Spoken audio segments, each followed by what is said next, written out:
J'ai emménagé de nouveau chez mes parents après leur retraite pour les aider avec le loyer et les factures. Puis, ils m'ont dit de partir pour que ma sœur puisse emménager après avoir perdu son emploi. Pourtant, ils s'attendaient à ce que je paie toutes les dépenses. Mon nom est Charlotte R. Patet et j'ai 32 ans.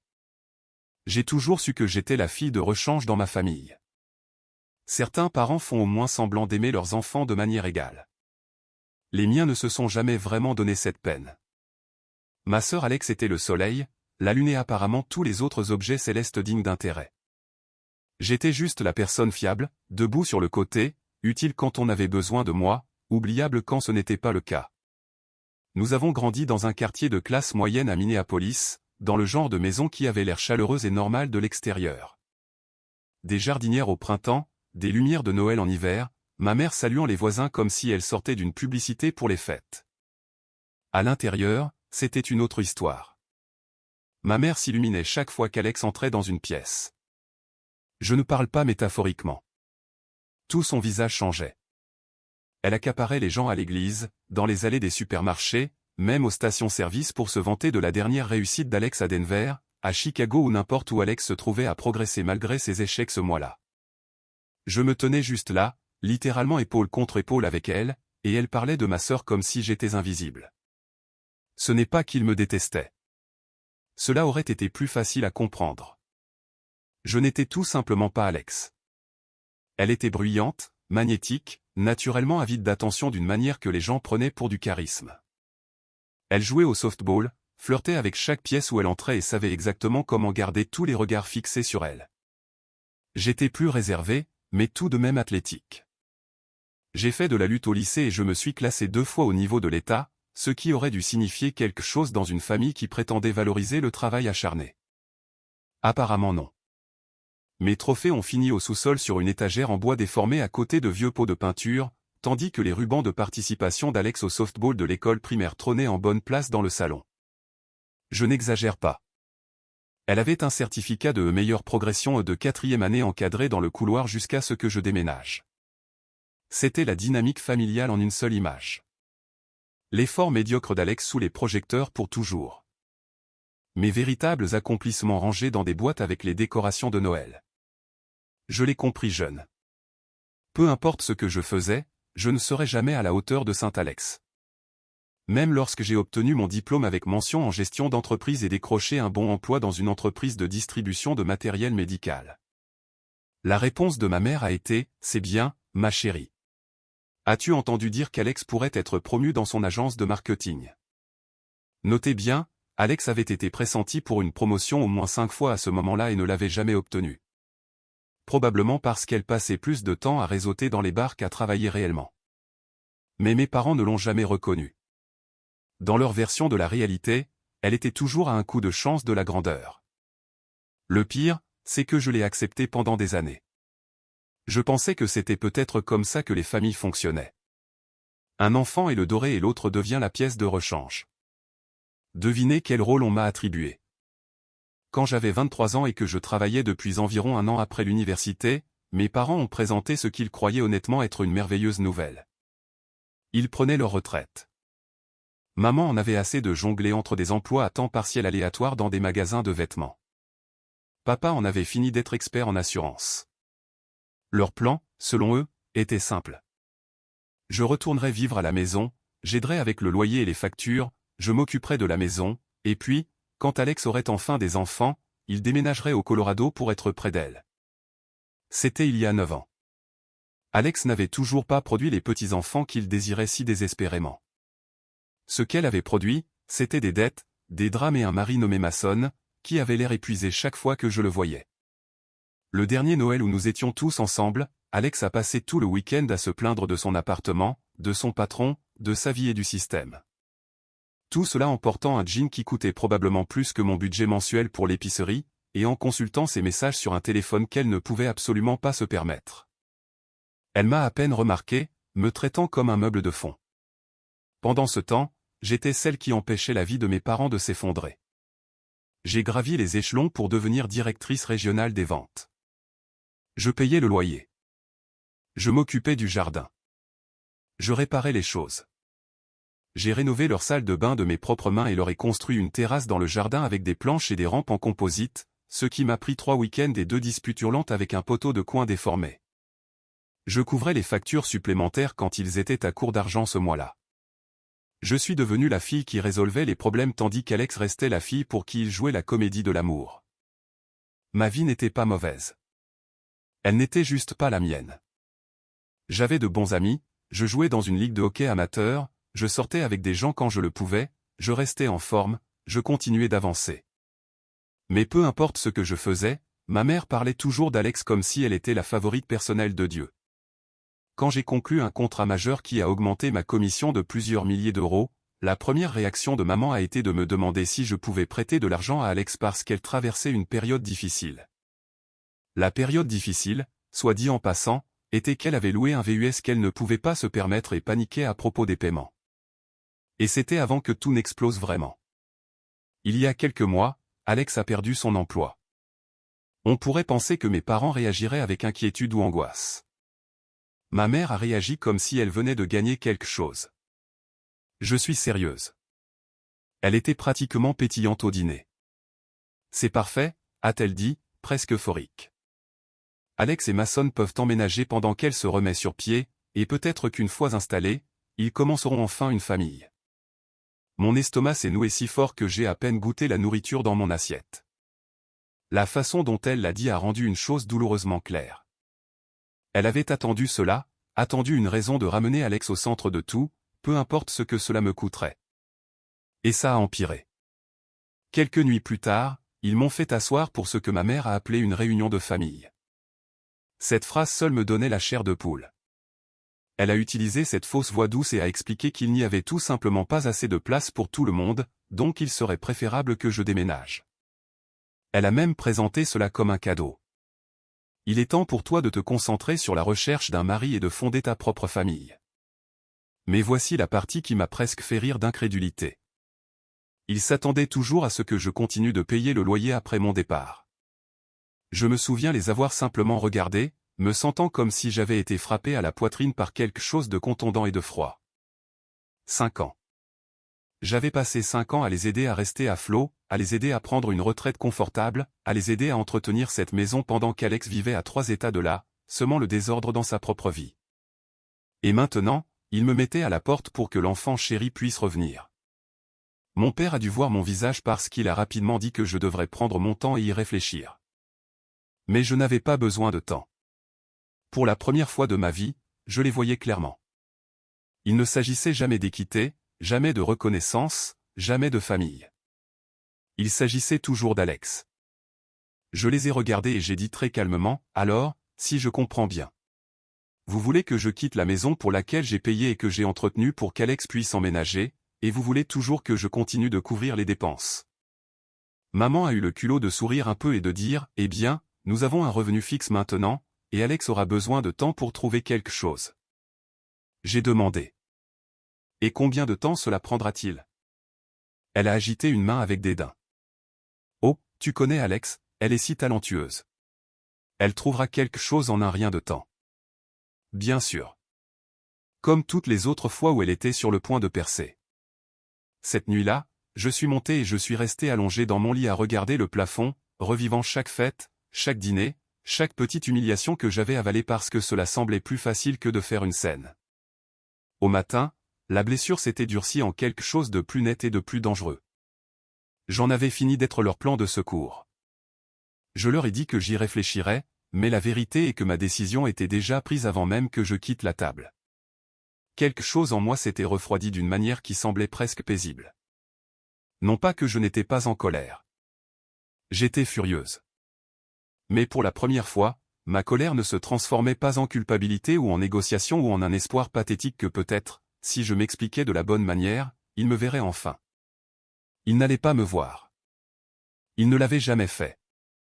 J'étais la fille qui gardait les lumières allumées pendant qu'ils attendaient que la fille qu'ils voulaient vraiment rentre à la maison. La semaine suivante, j'ai fait mes cartons discrètement. J'ai commencé par les papiers importants, l'argent liquide, mon ordinateur portable, les choses qui feraient le plus mal si elles disparaissaient accidentellement une fois qu'ils réaliseraient ce que je faisais. Puis je suis passé aux vêtements, aux livres, à mon équipement de sport, aux plus beaux ustensiles de cuisine que j'avais achetés au fil des ans parce que j'étais la seule dans cette maison à savoir cuisiner quelque chose qui ne venait pas d'une boîte. J'ai emballé mes outils avec soin, en particulier la vieille boîte à outils de mon grand-père, le seul véritable héritage que j'avais dans cette famille.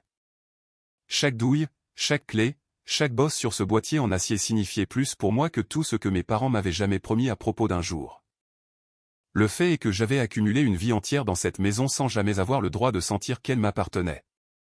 J'avais des poids empilés dans le garage, des classeurs pleins de dossiers de travail, du matériel divers, de l'équipement de hockey, des étagères de livres, le genre de vie d'adulte qui s'étale lentement quand on reste trop longtemps quelque part pour le bien de tout le monde.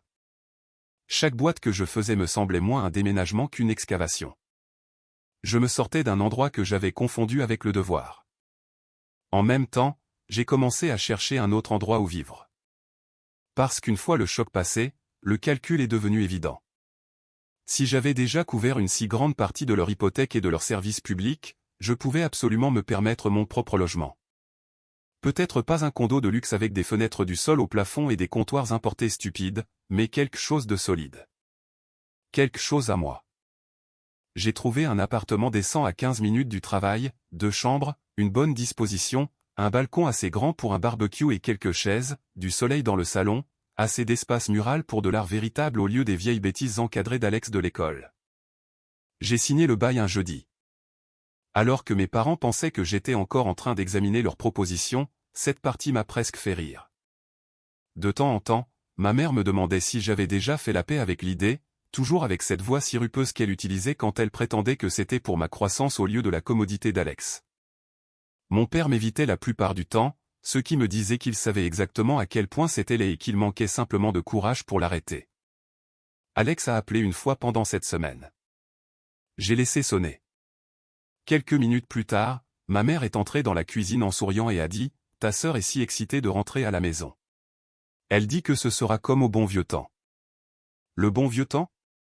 Quand elle avait tout et que j'avais ce qui restait. J'ai gardé mon visage impassible, j'ai hoché la tête comme si je n'étais pas déjà à moitié parti et je suis retourné à l'étiquetage des boîtes. Quitter cette maison, c'était comme planifier une évasion de prison. J'ai attendu après minuit pour le déménagement final. En partie parce que je ne voulais pas la confrontation et en partie parce que si ma mère commençait à pleurer ou si mon père commençait avec le silence déçu, j'aurais pu soit céder, soit dire quelque chose que je ne pourrais jamais reprendre. Au cours des jours précédents, j'avais déplacé les choses progressivement, une charge à la fois, leur disant que je réorganisais quand ils remarquaient que ma chambre ressemblait de moins en moins à la mienne. Ils l'ont cru parce qu'aucun d'eux n'avait jamais prêté assez d'attention pour imaginer que je pourrais réellement partir sans leur bénédiction. Ce dernier voyage était pour mon lit, le reste de mes vêtements et ma configuration de jeu. J'ai laissé ma clé de maison sur le comptoir de la cuisine avec un mot. J'ai trouvé mon propre logement. Ne me contactez pas pour le loyer. Simple, direct, tout ce que notre relation n'avait jamais été. J'ai chargé la dernière boîte dans mon camion, j'ai fermé le haillon et je suis resté là une seconde sous la lumière du porche. La maison avait la même apparence que toujours. Le revêtement familier, la fenêtre de devant avec les stupides rideaux en dentelle que ma mère refusait de remplacer, la terrasse que j'ai construite, les gouttières que j'ai réparées. L'endroit où j'avais investi mon travail tout en me faisant rappeler encore et encore qu'il n'était jamais vraiment destiné à moi. Puis je suis monté dans le camion et je suis parti. Je n'ai pas regardé en arrière. Le lendemain matin, je les ai tous bloqués. Mes parents, Alex, Mason, téléphone, courriel, réseaux sociaux, même LinkedIn parce qu'Alex aurait absolument essayé de se frayer un chemin à travers mon réseau professionnel si elle pensait que cela lui donnerait un avantage. Cela a semblé extrême pendant peut-être 5 secondes, puis cela a semblé glorieux. Cette première semaine dans mon appartement a été l'une des expériences les plus étranges de ma vie d'adulte parce que rien de dramatique ne s'est produit. Il n'y avait pas de tension constante dans les murs. Personne ne me demandait où j'allais. Personne ne faisait de commentaires désobligeants sur ma préparation de repas qui prenait de la place dans le congélateur ou ne se moquait de la quantité de poitrine de poulet que je consommais en une semaine. Je pouvais laisser mon sac de sport sur le canapé. Je pouvais cuisiner à minuit si je le voulais. Je pouvais installer mon banc de musculation dans la deuxième chambre et mettre de la musique à fond un samedi matin sans entendre ma mère soupirer comme si je dérangeais un musée. La liberté, il s'avère, est souvent très silencieuse. J'ai repris mon programme d'entraînement correctement, j'ai organisé mes compléments dans la cuisine, j'ai déballé lentement, intentionnellement, comme si je me prouvais à moi-même que cette vie était réelle. J'ai même commencé à mieux dormir. Pas parfaitement, mais assez pour remarquer la différence. Il y a une sorte d'épuisement que l'on ne reconnaît pas avant qu'il ne se dissipe. Le genre qui vient du fait de vivre dans un endroit où l'on est toujours à une conversation de se faire rappeler que l'on compte moins. Bien sûr, la paix n'a pas duré. Environ 3 semaines après mon déménagement, j'ai reçu un appel d'un numéro inconnu. J'ai failli le laisser aller sur la messagerie vocale. Quelque chose m'a fait répondre. C'était mon oncle Rick. Rick et mon père avaient toujours eu cette énergie de compétition fraternelle de bas niveau. Mais contrairement à mon père, Rick ne s'était jamais caché derrière la passivité. Il était direct, utile, celui qui m'a appris à changer mon huile et à réparer un robinet qui fuit quand mon père était trop occupé à traverser la ville pour regarder les matchs de softball d'Alex. « Charlotte, qu'est-ce qui se passe ?» a-t-il dit à la seconde où j'ai décroché. « Tu as juste disparu de la vie de tes parents. Ils sont sur le point de perdre la maison. » Je me suis redressé. « De quoi parles-tu ?» Et puis Rick a lâché la vraie bombe. Alex n'était pas sans emploi depuis quelques semaines. Elle était au chômage depuis 6 mois. Non seulement cela, mais mes parents leur envoyaient secrètement de l'argent à elle et à Mason tout ce temps. Pas quelques centaines par-ci par-là, des milliers d'euros chaque mois. Assez pour les maintenir à flot dans leur condo cher pendant que je remettais l'argent du loyer, pensant que j'aidais mes parents à rester stables à la retraite. Et parce que leur propre argent ne suffisait pas, ils avaient pris une deuxième hypothèque sur la maison sans me le dire. J'ai serré le téléphone si fort que mes mains ont commencé à avoir des crampes. Alors, si je comprends bien, ai-je dit. Ils ont emprunté sur la maison, ne l'ont jamais mentionné, ont continué à prendre mon argent pour les factures et l'ont utilisé pour soutenir Alex. C'est exactement ça, a dit Rick. Et maintenant, ils paniquent parce qu'ils pourraient perdre la maison s'il manque d'autres paiements. J'étais si abasourdi que j'ai ri. Non pas que quelque chose soit drôle, parce qu'à ce point, la trahison était devenue presque absurde dans son ampleur. Rick a continué à parler, disant que je devais intervenir, qu'ils étaient mes parents, que la famille prend soin les uns des autres. Je l'ai interrompu. Où était Alex quand ils avaient besoin d'aide? Ai-je demandé. Où était la famille quand je portais toute cette maison sur mon dos pendant qu'ils lui transféraient mon argent? Rick est devenu silencieux alors, juste assez longtemps pour que je sache qu'il comprenait. Quand j'ai raccroché, je me suis assise dans mon nouveau salon, fixant le mur. La vérité s'installant sur tout comme de la fumée. Toutes ces fois où ils étaient à court ce mois-ci. Toutes ces contributions supplémentaires au service public, tous ces petits soupirs coupables de ma mère sur le coup de la retraite. Il ne s'agissait jamais de leur revenu fixe. Il s'agissait encore d'Alex, toujours. Et cette fois, ce n'était pas seulement du favoritisme. C'était une fraude déguisée en loyauté familiale. Pendant quelques jours après cet appel, je n'arrivais pas à penser clairement.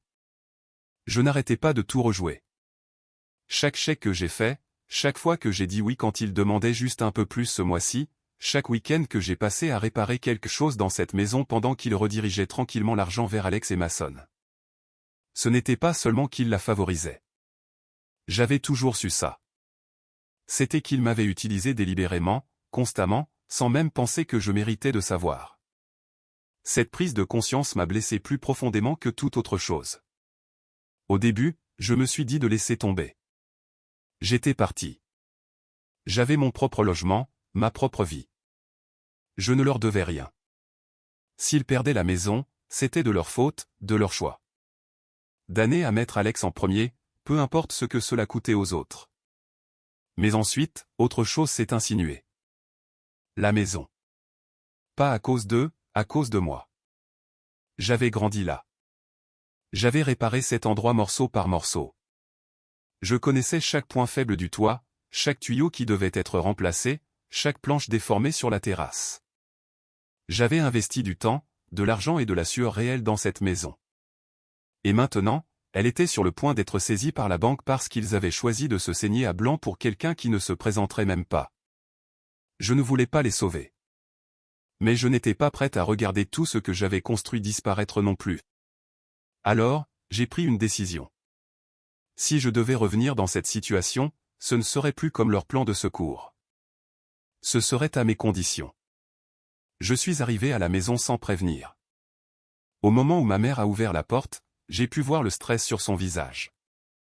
Des cernes sous les yeux, les cheveux tirés en arrière comme si elle n'avait pas eu l'énergie de se coiffer depuis des jours. Mon père avait l'air pire, plus mince, plus silencieux, comme s'il avait vieilli de plusieurs années en quelques mois. Et assise dans le salon, exactement là où elle se plaçait toujours, se trouvait Alex.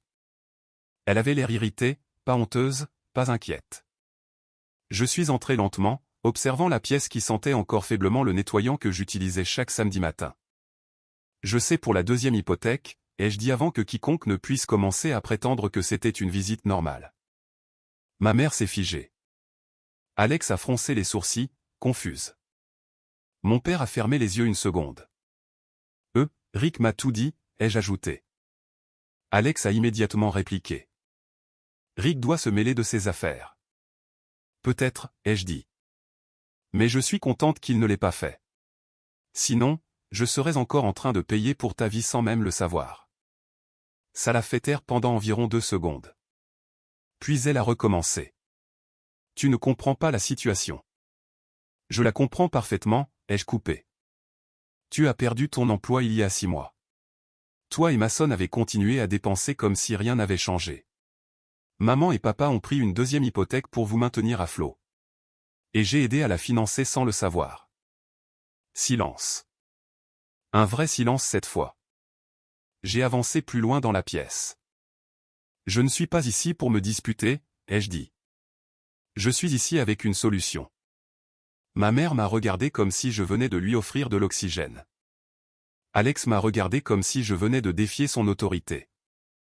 Ma solution est simple, ai-je continué. Je prends en charge la maison complètement, légalement. L'hypothèque passe à mon nom. Fini les bêtises de deuxième hypothèque. Fini de prétendre que tout va bien pendant que vous vous noyez. Le visage de ma mère s'est crispé. Charlotte, c'est notre maison.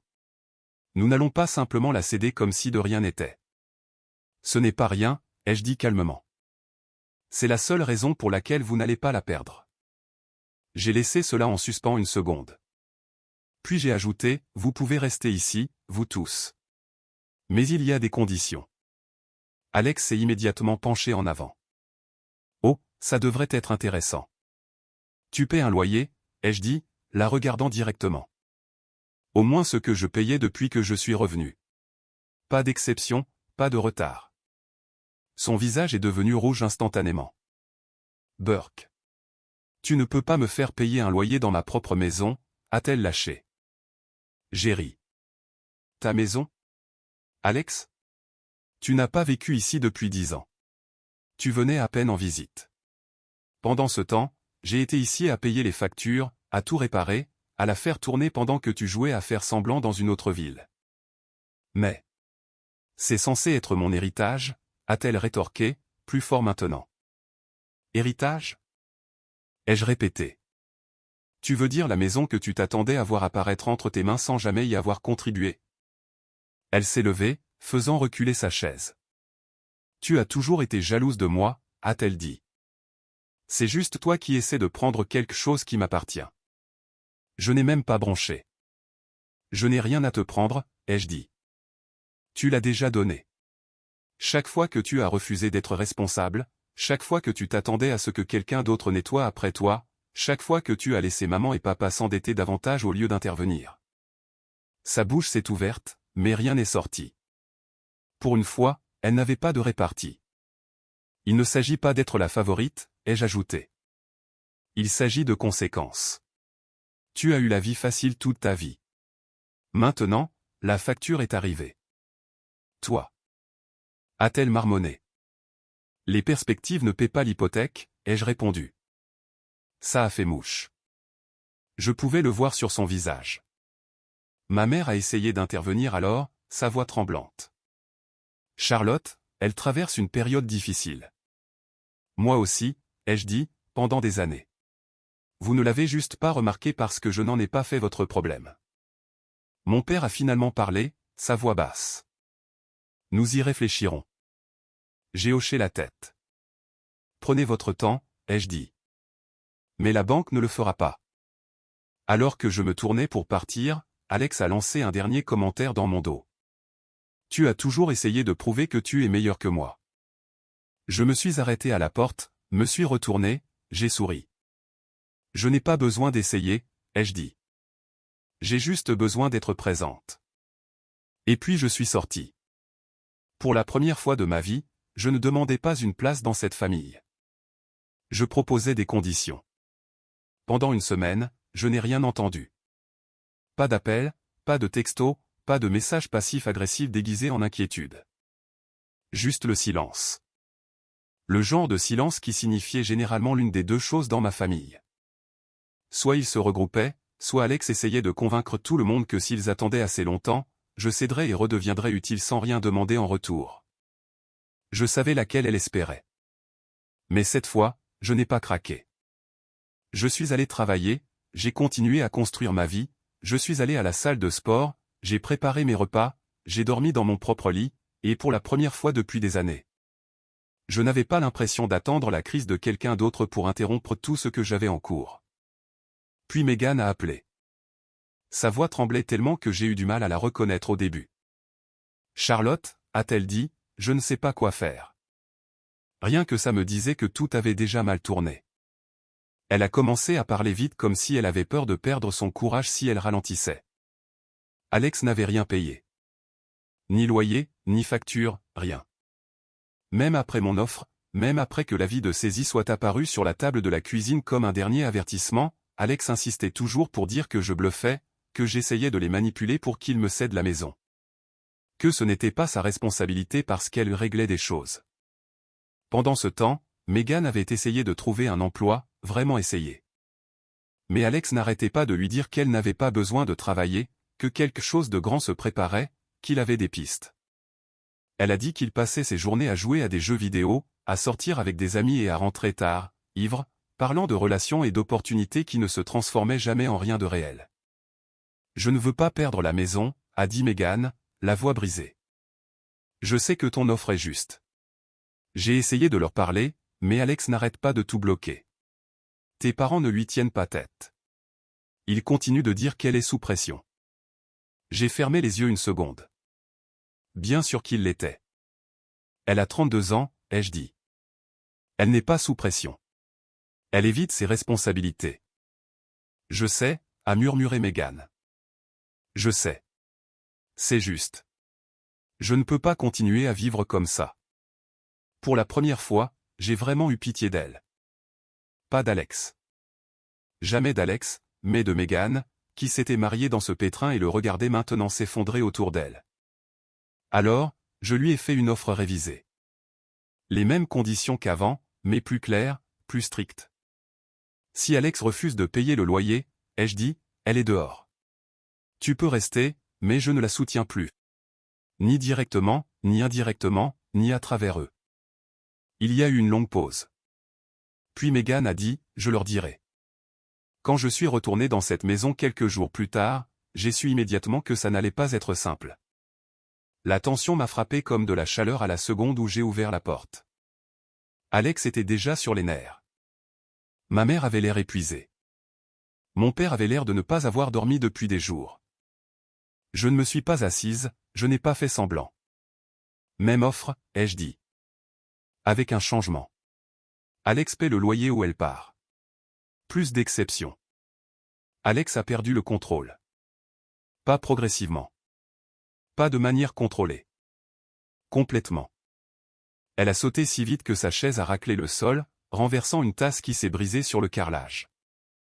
Le café s'est répandu sur le sol de la cuisine, mais personne n'a bougé pour nettoyer. Tu es une avare, a-t-elle crié. Tu penses que tu peux juste entrer ici et tout prendre parce que tu as de l'argent maintenant. Je ne prends rien, ai-je dit d'un ton égal. Je répare ce que tu as cassé. Je n'ai rien cassé, a-t-elle lâché. Le système est foutu. Tu ne comprends pas à quel point c'est difficile dehors. J'ai ri. Tu as eu 5 emplois en 3 ans, ai-je dit. Tu n'en as jamais gardé un assez longtemps pour même comprendre à quoi ressemble la stabilité. Elle s'est approchée, juste dans mon espace personnel, essayant de m'intimider comme elle l'avait toujours fait quand nous étions plus jeunes. Tu as toujours été jalouse, a-t-elle dit, sa voix basse et venimeuse. Maman et papa m'aiment plus. C'est de ça qu'il s'agit, n'est-ce pas? Tu ne supportais pas de ne pas être la favorite. Pendant une seconde, ce vieil instinct a vacillé. Celui qui voulait expliquer, se défendre, se ratatiner. Je l'ai laissé mourir. Il ne s'agit pas d'amour, ai-je dit. Il s'agit de responsabilité, et tu n'as jamais eu à en prendre. Elle a ouvert la bouche, mais rien n'est sorti. Ma mère a commencé à pleurer. Vraiment pleurer.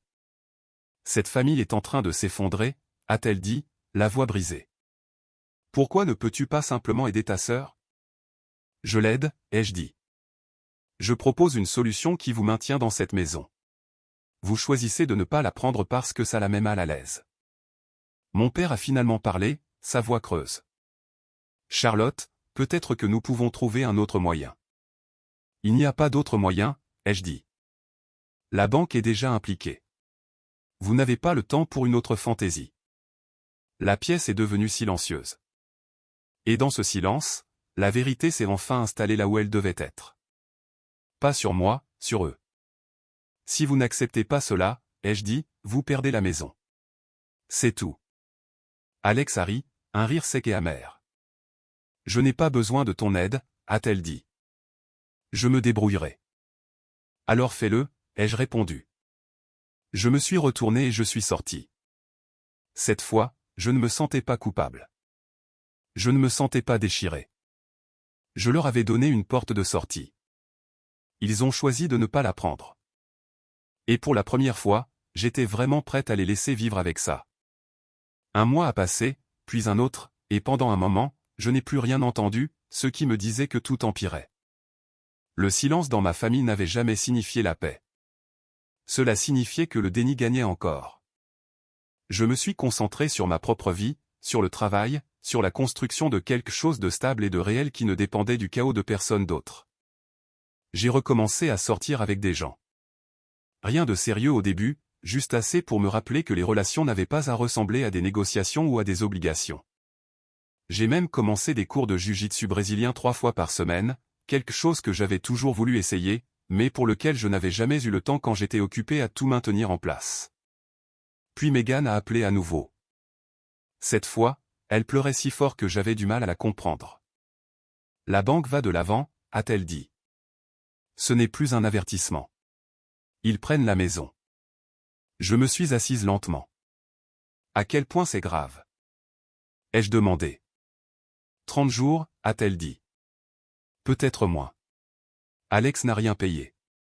Pas un seul versement. Il dit que ce n'est pas son problème. Il n'arrête pas de dire que quelque chose va s'arranger. Bien sûr qu'il le faisait. C'était toujours son plan. Attendre assez longtemps et quelqu'un d'autre répare. Elle a continué à parler. Les mots se déversant entre les sanglots. Alex avait maximisé ses cartes de crédit, emprunté de l'argent à quiconque répondait encore à ses appels, même utilisé la carte d'urgence de mon père sans le lui dire. Quand ils l'ont confronté, il a explosé, criant que tout le monde était contre lui, qu'il méritait mieux, qu'il ne devrait pas avoir à lutter comme ça. Mes parents s'effondraient. La tension artérielle de ma mère était hors de contrôle. Mon père avait l'air d'avoir 10 ans de plus. La maison donnait l'impression de s'effondrer sous le poids de tout ce qu'ils avaient refusé de gérer. Je ne peux plus faire ça, a dit Megan. Je n'ai nulle part où aller. Alex ne changera pas. Tes parents ne lui tiendront pas tête. S'il te plaît, s'il y a quoi que ce soit que tu puisses faire. J'ai fermé les yeux. Pendant une seconde, cette vieille voix est revenue. Celle qui disait, répare. Sauve-les. Sois la responsable. Je l'ai repoussée. Puis j'ai dit, je leur donnerai une dernière option. Cette fois, il n'y avait pas de douceur, pas de flexibilité, pas de prétention que c'était encore une discussion familiale. Je suis retourné à la maison. Ils avaient l'air pire qu'avant. Pas seulement fatigués, vaincus. Même Alex n'avait plus la même hargne, juste de l'irritation superposée à de la panique. J'achète la maison, ai-je dit, complètement. Le titre de propriété est transféré à mon nom immédiatement. Pas de retard, pas de conditions qui changent plus tard. Ma mère a recommencé à pleurer. Mon père ne m'a même pas regardé. Et Alex paie un loyer, ai-je ajouté, où il part. Je ne couvre rien d'autre. Pas de dette, pas de carte de crédit, rien. Alex a commencé à protester, mais c'était plus faible cette fois. Moins de feu, plus de désespoir. Tu ne peux pas faire ça, a-t-il dit. Tu profites de la situation. Je l'ai regardé. Tu as créé la situation, ai-je dit. Ça l'a fait taire. Pour une fois, même mes parents ne l'ont pas défendu. La peur avait finalement fait ce que la logique n'avait jamais pu faire. Ils ont accepté. Les papiers ont été signés quelques jours plus tard. Assise dans ce bureau d'avocat, regardant la maison être transférée à mon nom, c'était surréaliste. Ma mère a pleuré silencieusement tout le temps, comme si elle perdait quelque chose de sacré. Mon père a juste signé là où on lui disait, sans même lire les documents. Alex ne s'est pas présenté du tout. Typique. C'est ce jour-là que tout a officiellement changé. Pas émotionnellement, légalement. Pour la première fois, la maison appartenait réellement à la personne qui s'en était occupée. Au début, y vivre était tendu. Je n'ai pas réemménagé, mais je passais régulièrement pour vérifier les choses, m'assurer que les paiements étaient gérés, m'assurer que rien d'autre ne s'effondrait discrètement. Alex m'évitait autant que possible, claquant les portes, marmonnant dans sa barbe, agissant comme si j'étais le méchant pour attendre de lui qu'il contribue à quoi que ce soit. Il n'a jamais payé, pas une seule fois. Le premier mois, il a dit qu'il attendait une opportunité. Le deuxième, il a dit que l'argent était serré. Le troisième, il a dit que ce n'était pas juste de payer un loyer dans la maison où il avait grandi parce que c'était son droit de naissance. C'est là que j'ai arrêté de donner des chances. J'ai déposé une demande d'expulsion. Pas une menace, pas une conversation. De la paperasse, légale, finale. Lorsque l'avis a été signifié, Alex a explosé, criant, jetant des choses, m'insultant de tous les noms qu'il pouvait trouver. Ma mère s'est effondrée en larmes. Mon père est juste resté assis là, à regarder ses mains. Tu détruis cette famille, a pleuré ma mère. Je l'ai regardé. La famille était déjà brisée, ai-je dit. J'ai juste arrêté de faire semblant qu'elle ne l'était pas. Ils sont partis avec lui, ont fait leur bagage, ont emménagé chez l'oncle Rick. Le même homme qui m'avait dit que la famille prend soin les uns des autres. Drôle comme les choses se passent. Meghan n'est pas partie avec eux. Une semaine plus tard, elle s'est présentée à ma porte avec une valise. J'en ai assez, a-t-elle dit. Et je l'ai cru. Je l'ai laissée rester dans la chambre d'amis pendant un moment. Elle a trouvé un travail, a commencé à se reconstruire, a demandé le divorce. Elle méritait mieux que ce dans quoi elle avait été piégée. Quant à moi, tout s'est amélioré. Pas instantanément, pas parfaitement, mais régulièrement. J'ai rénové la maison correctement, j'ai transformé l'ancienne chambre d'Alex en salle de sport, j'ai remplacé les sols, j'ai réparé tout ce qui avait été ignoré pendant des années. Pour la première fois, c'était comme un endroit où je pouvais vraiment vivre, pas seulement entretenir. 1 an plus tard, mon petit ami Daniel a emménagé. Nous avons construit quelque chose de réel, quelque chose d'équilibré, quelque chose qui ne nécessitait pas qu'une personne disparaisse pour que l'autre puisse briller. Puis, il y a 6 mois, mon téléphone a sonné. Mon père. J'ai failli ne pas répondre, mais je l'ai fait. Charlotte, a-t-il dit, sa voix à peine plus qu'un murmure. Nous avons besoin d'aide. Bien sûr qu'ils en avaient besoin. Je n'ai rien dit tout de suite. Je suis juste resté là dans ma cuisine, le téléphone collé à mon oreille, regardant le jardin que j'avais reconstruit de A à Z. La terrasse que j'avais terminée correctement cette fois, le brasero que j'avais installé là où se trouvait l'ancien béton fissuré. Pendant une seconde, j'ai eu l'impression que 2 versions de ma vie entraient en collision. Celle où j'étais encore la fille de secours attendant d'être nécessaire et celle que j'avais construite après être enfin parti. Que s'est-il passé? Ai-je demandé. Rick les avait finalement mis dehors. C'était la version courte. La version longue était exactement ce à quoi on pouvait s'attendre. Alex refusait de trouver un travail, refusait de contribuer, se plaignait de tout en ne faisant rien. Mes parents ont essayé de le défendre au début, puis ont essayé de le gérer, puis ont simplement abandonné. Rick n'était pas comme mon père. Il ne tolérait pas les excuses. Il leur a donné 30 jours. Quand rien n'a changé, il leur a dit de partir. Et Alex? Ai-je dit. Mon père a expiré lentement. Il est parti en Floride avec des amis, a dit qu'il avait besoin d'un nouveau départ. Il n'a pas appelé depuis des mois. Bien sûr qu'il ne l'avait pas fait. L'enfant chéri avait abandonné la scène au moment où les projecteurs se sont transformés en responsabilité. Et maintenant, vous m'appelez, ai-je dit. Il y a eu une longue pause. Charlotte, nous avons eu tort. J'ai fermé les yeux. Ces mots auraient dû signifier quelque chose de plus grand. Ce ne fut pas le cas. Non pas qu'ils n'étaient pas vrais. Parce qu'ils sont arrivés trop tard pour défaire quoi que ce soit. Tu as toujours été là, a-t-il continué, la voix brisée. Et nous avons choisi Alex à chaque fois. Je ne m'attends pas à ce que tu nous pardonnes. Mais nous n'avons nulle part où aller. Pendant une seconde, j'ai envisagé de dire non. De les laisser se débrouiller comme il me l'avait dit. De les laisser assumer les conséquences sans filet de sécurité. Mais je ne suis pas eux. Je ne l'ai jamais été. Il y a un appartement au-dessus du garage, ai-je dit finalement. Je l'ai rénové. Vous pouvez y rester temporairement. Silence. Puis merci. Je n'ai pas fini, ai-je dit. Je pouvais sentir le changement dans ma propre voix. Pas émotive. Pas réactive. Claire. Vous payez un loyer. Ce que vous pouvez vous permettre. Vous n'impliquez pas Alex dans ça. Ni en conversation. Ni en excuses. Et vous reconnaissez ce qui s'est passé. Pas seulement à moi, à haute voix. Pas de prétention que ça n'est pas arrivé. Une autre pause. Puis nous le ferons. Ils ont emménagé une semaine plus tard. Les regarder entrer dans cet espace était l'une des expériences les plus étranges de ma vie. Ma mère semblait plus petite, comme si quelque chose lui avait été enlevé qu'elle ne savait pas comment remplacer. Mon père m'a serré la main en arrivant. M'a vraiment regardé pour la première fois depuis des années. Merci, a-t-il répété. C'était inhabituel. Ils ont gardé leur distance au début, prudents, silencieux, comme s'ils avaient peur de briser quelque chose de fragile. Ma mère a pleuré quand elle a vu ce que j'avais fait de la maison. Les rénovations, les améliorations, la façon dont tout avait enfin l'air fini au lieu d'être rafistolé. Tu as fait tout ça, a-t-elle dit doucement. J'ai hoché la tête. Parce que je l'ai toujours fait, elle ne l'avait juste jamais remarqué. Lentement, les choses ont commencé à changer.